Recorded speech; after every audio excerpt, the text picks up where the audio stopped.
Judgment against 3 terrorism suspects held over 2013 Westgate Mall attack has been postponed for a 5th time.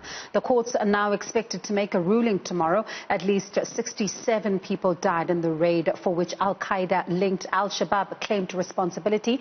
Journalist Robyn Kriel was in Nairobi in 2013 when the attacks took place, and she joins us live now. Robyn, certainly I remember it just like it was yesterday, you on a rooftop overlooking and just really gut-wrenching scenes that were coming out from the Westgate Mall. Take us back to that time in 2013. Well, thank you for having me. I think it's always a bit of a difference when you're covering a story from far away as opposed to in your backyard. And that for me was my backyard. So it was horrific. And for a lot of Kenyans and people from all over the world, because it was a mall frequented by people from all over the world, it was utterly and horrific few days. Not just the initial attack, but also the response.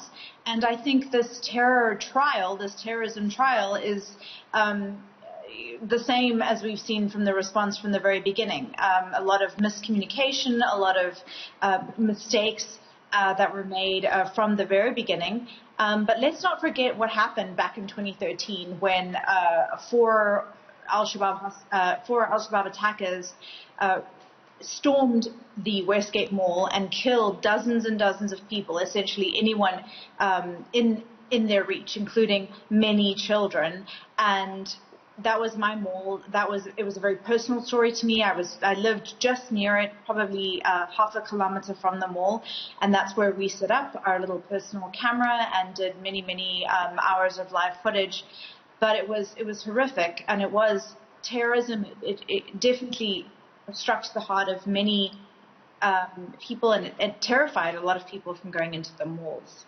And Robyn, fast forward 2020, families are expecting justice, but it's been postponed yet again. This is certainly of little comfort. But I think it's ultimately what everyone has expected. I mean, what we've seen from 2013 has been nothing but misinformation and miscommunication from the Kenyan government. And I'm so sad that this continues to this day, because I've now left Kenya. A lot of people have left Kenya, and but the people remain that obviously still need to be prosecuted.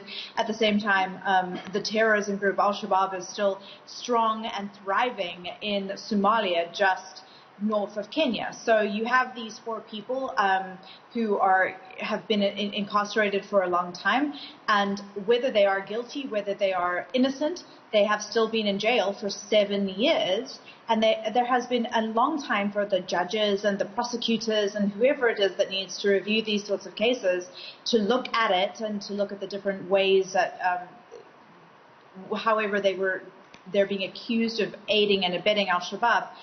But yet this case is being delayed again and again. And for me, it kind of just seems like normal, because I feel like back in 2013, there was a lot of miscommunication from the government. Initially, they said that there were 13 attackers. Obviously, there were just 4 now.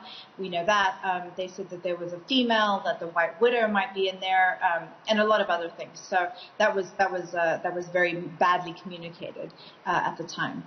It certainly does look like it's a story that is not going to go away anytime soon. Robyn, thank you so much for your time.